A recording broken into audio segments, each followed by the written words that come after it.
Warning: this article contains spoilers from Game of Thrones Season 7, Episode 7.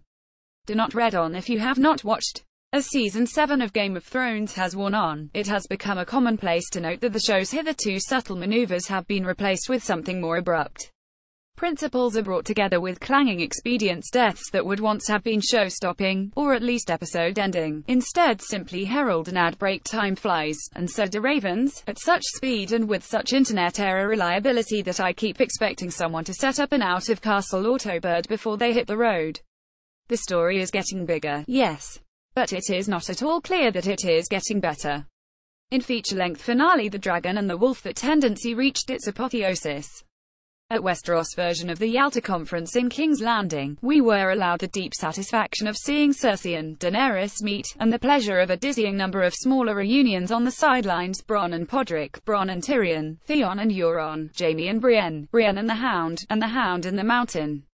Improbably forgetting tons. These little, dopamine-providing pairings, each slightly recalling the witless fancy that of Batman vs Superman or a moderately successful pop act getting back together, mostly feel like they bring resolutions rather than new possibilities.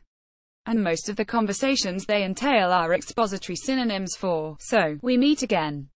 Still, it's hard to complain. There is a lot of ground to be cleared before this story comes to an end, and I would prefer Pod and his gonzo mentor to have the chance for a quick pine than not. We saw a dizzying number of small reunions on the sidelines, from Bronn and Tyrion to Jaime and Brienne. Photograph HBO 2017 Home Box Office, Inc.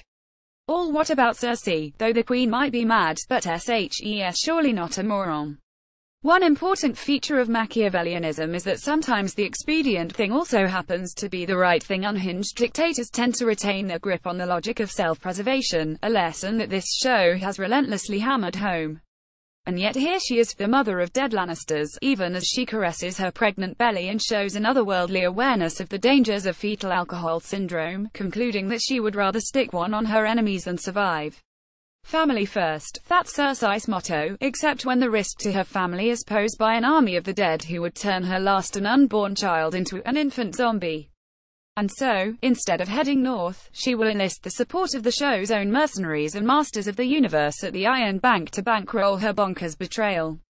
For me, this decision was the moment that Game of Thrones stretched disbelief past all possible suspension, and yet, here I still am, perplexingly enthralled. Here, if you are reading this, you still are, too. We are invested now, and there is no backing out. Like the Iron Bank's real-world analogues, something deeply unhealthy, but oddly sustaining has happened to this story. It has become too big to fail. This isn't even anyone's fault, really.